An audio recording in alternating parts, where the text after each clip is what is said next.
Hi guys, welcome back to another video. Today's video is going to be a story time of some of the crazy experiences that I had with customers while working at Sephora.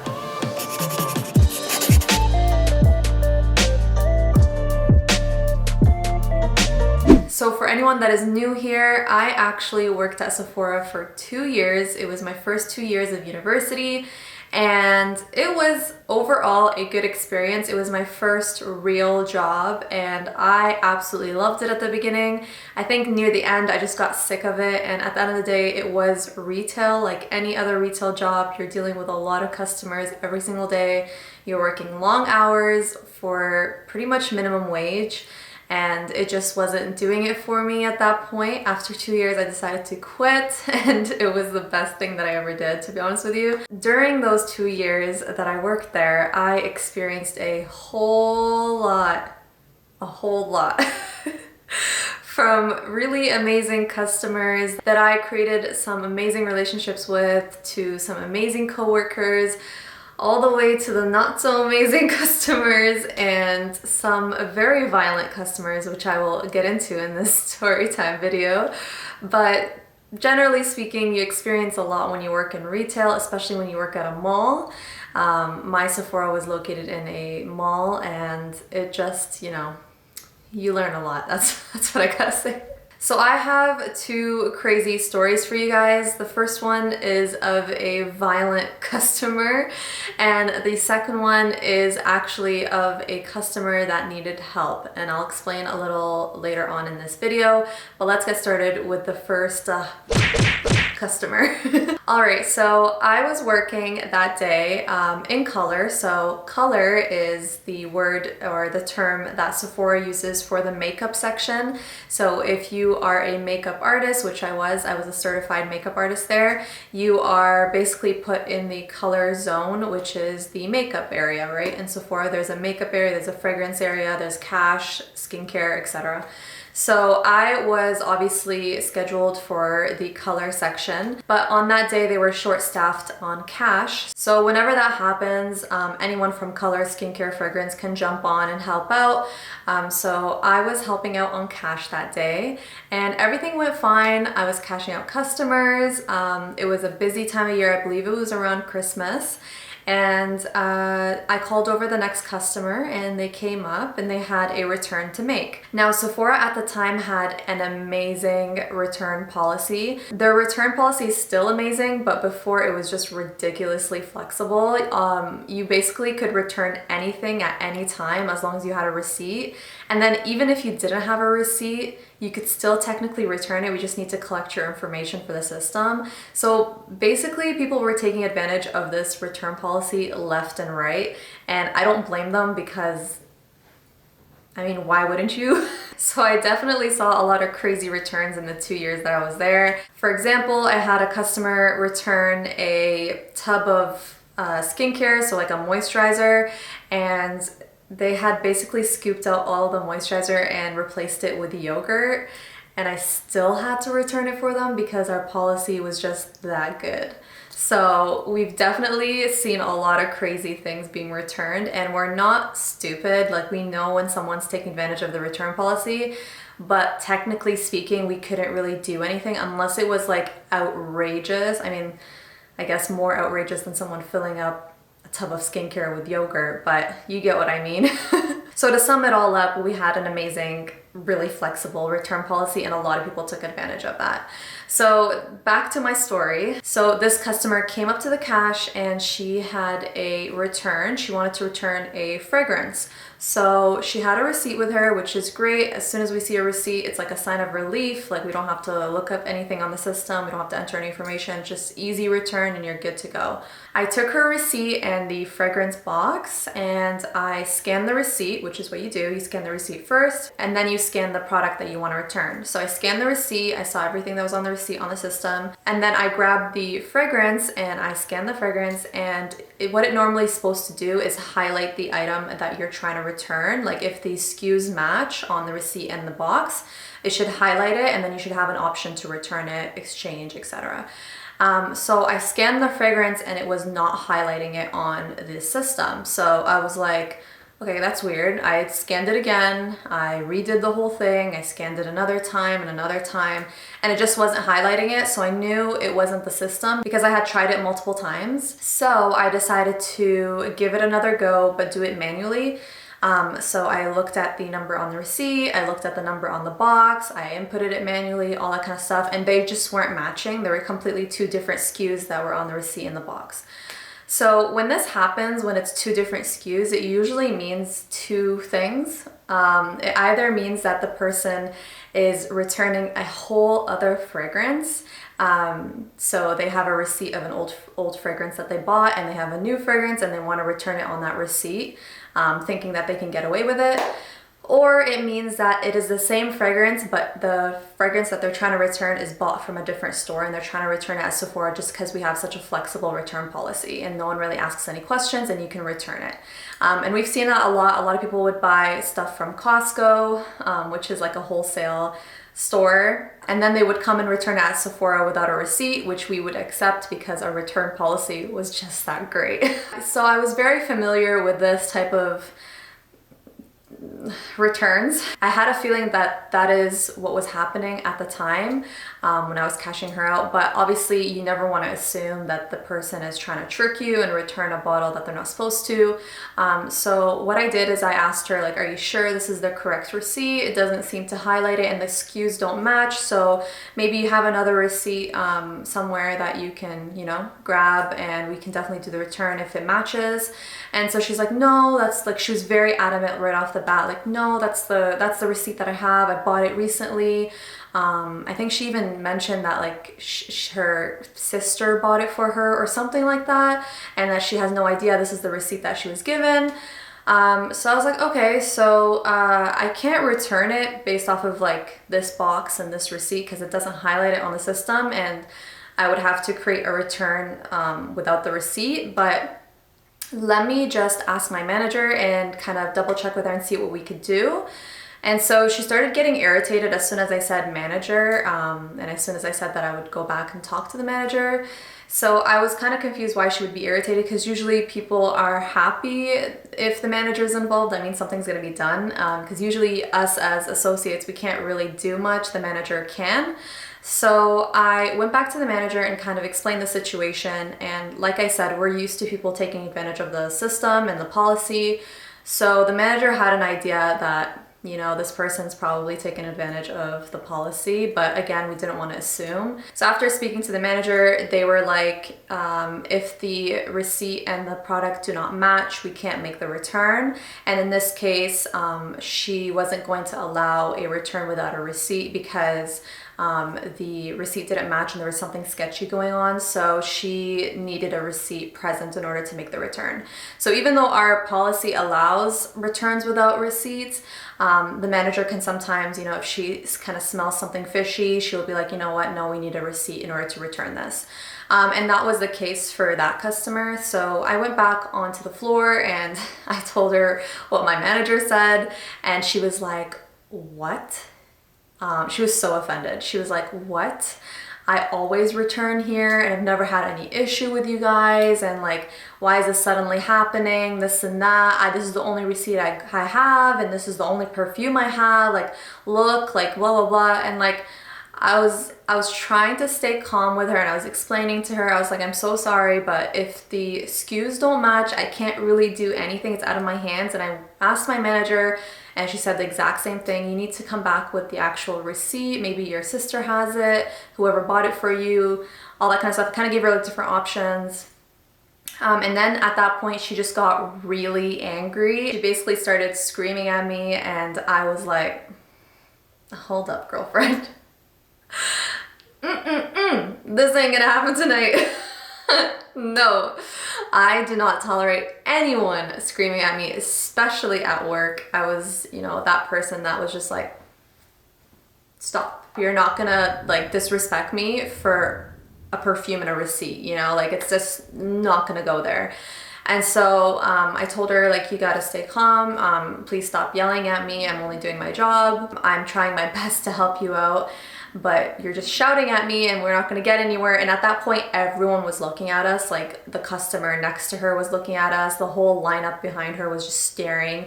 I mean, I don't blame them, but like, it was just getting really awkward, and she didn't care. She was screaming as if she was screaming at her kid, and like, she was just being so disrespectful and just straight up rude. So I basically called out to the manager on the headset. I kind of stepped back and called out the manager on the headset, and I was like, this is the situation. She's starting to yell now. She's getting very angry. I'm not sure what I can do.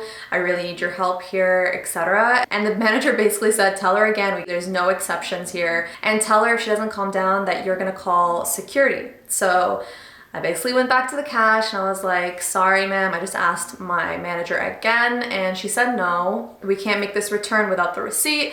And she again blew up and started screaming and yelling again. And I told her, ma'am, if you don't lower your voice, we're gonna have to call security because this is unacceptable. We have customers and you're disrupting the store.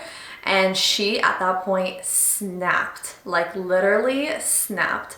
I forgot to mention that I had taken out the perfume out of the box to examine it and stuff, because we're always supposed to do that when we're making a return. So the perfume, the box, and the receipt were on the counter.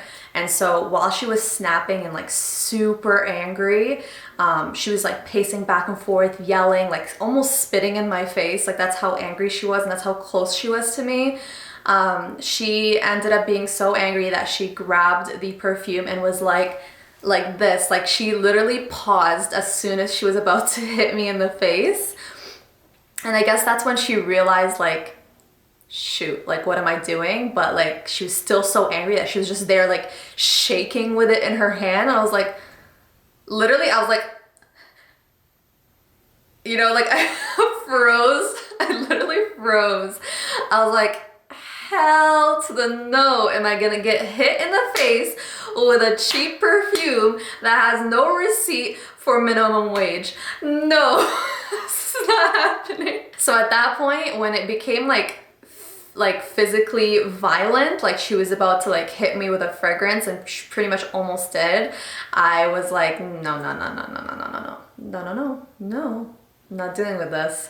I'm literally not dealing with this. So I went up to my manager at the back. I stepped back and I went to the manager and I was like, listen up. Okay, this is the time that you have to frickin' manage. Like, I was so angry at that point because I was dealing with a very disruptive customer when the manager could have handled it immediately, because the manager has authority. Like, as soon as the manager walks up and says to a customer like no means no, they're more likely to listen to them than just a regular associate, right?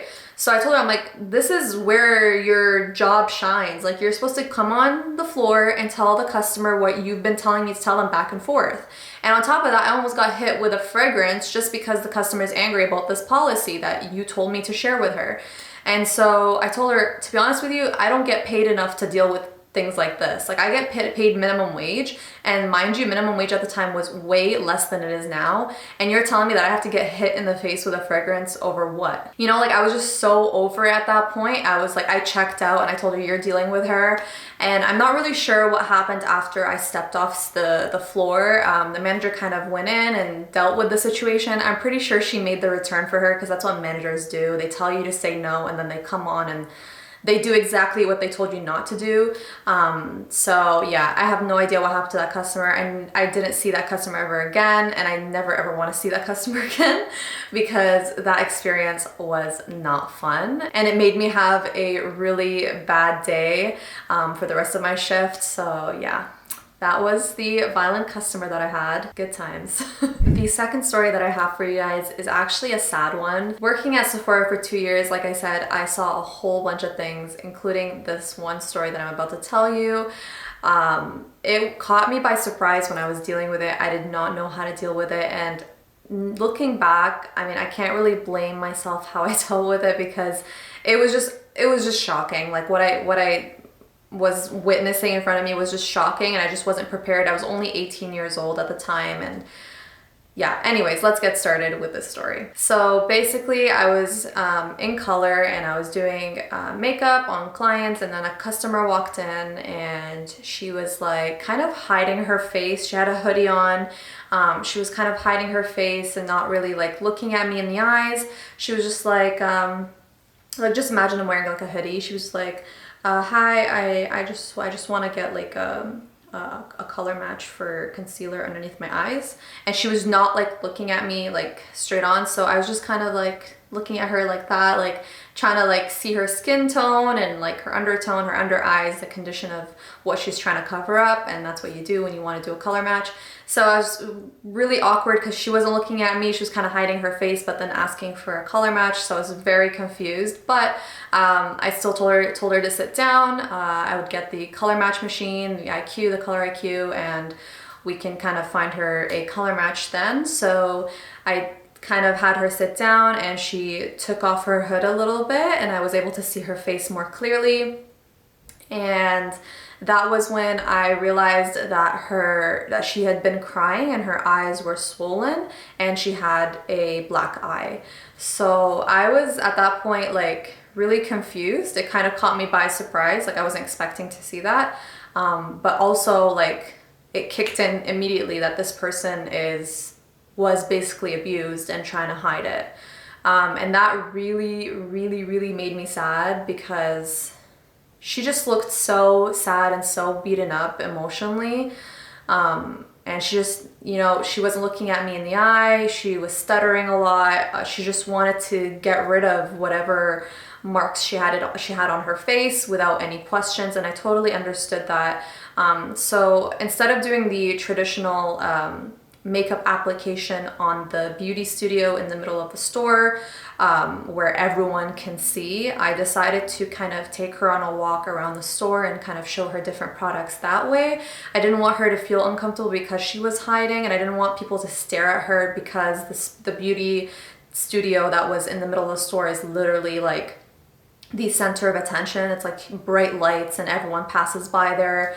And I didn't want people to look at her and kind of, make her feel worse than she already does. So I kind of understood the situation, took her for a walk around the store, and we just kind of, started talking about like what kind of brands she's into, what price point she's into, what she wants in a concealer. I just treated her like a regular client, and I was hoping that by doing that, I not only will make her feel better and kind of get her mind off of things, but also to kind of connect with her. My psychology background was kind of kicking in at that point. I was studying psychology at the time, and I was like, oh, this is my moment to shine. I can help someone. I was like so excited to like, try to like help someone feel better. That was just my main goal. Besides the color match and the concealer, I just wanted to, see if I could help this person, if I can get this person some help. So eventually, after we started talking, she opened up and started talking about how her boyfriend is actually abusing her. He constantly hits her and yells at her and abuses her emotionally and physically. And today was one of those moments, and he had punched her in the face, and it caused both her eyes to swell up and basically a black eye on one of her eyes. And as soon as she told me that, I had a feeling that that was the case, but as soon as she said it out loud, like my heart sank a little bit, and I kind of lost my breath for a quick second, because I was like, now it's real. Like now that she said it out loud, it's real, it's confirmed. What I thought it was is actually what it is. And now I have to deal with it. And I know like any other makeup artist or whatever, you don't have to deal with this stuff. They're your customer, you give them the product, they leave. But I didn't feel that way towards her. I felt like I needed to help her. And I don't know if that was my place really, but I don't know, that's just how I am. And so we started talking a little more, and I was like, well, what's your situation like? Like, do you live with him? Like, do you have any kids? Do you work? All that kind of stuff. I was just trying to gather more information to help her out. And then she was saying that she does live with him, but she has a 17-year-old son. If I remember correctly, I think she didn't want her 17-year-old son to know that she was being abused. something like that. So she didn't want to make a big deal out of it. And I can't remember if she had another kid, but I just remember that 17-year-old son for some reason. And so she was basically stuck in that relationship. So she kept saying, I have nowhere to go. I don't know what to do. I have no option. I just have to deal with this. And I looked at her and I said, you do have other options, and if you want, I can help you find other options. That's all up to you though. It's, if you don't want me to help you, I'm totally fine with that. It's whatever you want, but if you do want that help, just know that it's available to you and I will help you out. I will definitely start off by helping you out with your concealer and finding a match for you to make you feel better and look better. But I told her that we definitely need to find a way to heal you on the inside as well, and heal your situation overall. And she basically was like, I know, and she started crying, and that just broke my heart. It made me cry as well. And we were just like sitting there in the makeup aisle, like crying and talking about her situation. And like, I wasn't noticing anything around me. Like maybe the manager had called me on the headset or someone had told me something. I just like was tuning everything out. We were just like one-on-one in the aisle, and we were just talking to each other. And I didn't know what to do because she was not responsive in terms of getting help. She just didn't know or didn't want to get help because she felt trapped.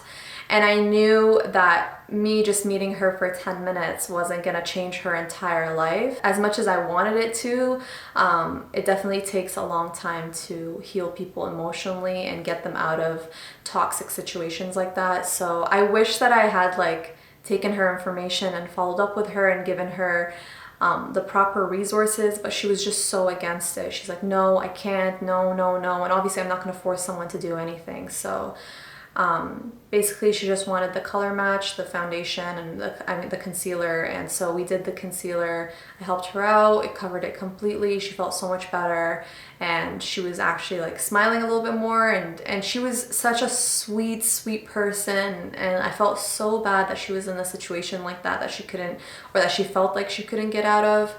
And I really wanted to help her, and the fact that she just wasn't accepting my help really broke my heart, because I knew that she needed it very badly.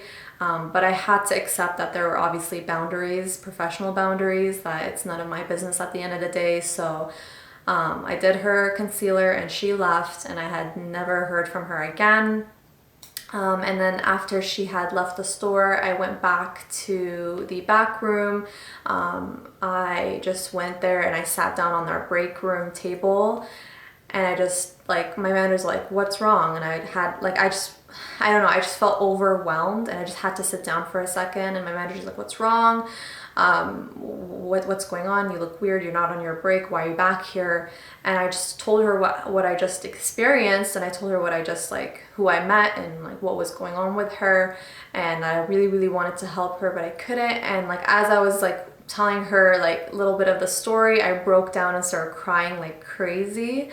And I remember like I couldn't help it. I just had to cry it out because I was holding it so much when I was talking to that lady.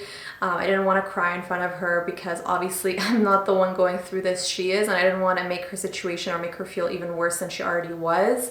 So I basically held it in, and like I tried not to cry in front of her. And then when I went back to the back room, I cried. Like I bawled like a baby. I'd never ever cried at work or literally in front of anyone really. And that was my first time. I just couldn't help it. I just felt so bad, and I wanted to help her out so much, but it was one of those situations where you can't really do much. I even offered to give her phone numbers, like helplines. She's like, no, I can't. He'll kill me. He'll do this. He'll do that. And yeah, I just haven't heard from her since, and I don't know what's going on with her. I really pray that she's in a better place and that she is outside of that toxic environment.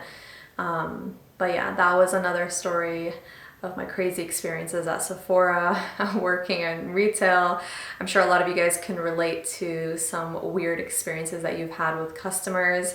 I do have a lot more stories, and if you guys are interested in these story time type of videos of when I worked at Sephora, let me know. I can do another one for sure. I have so many stories, you guys.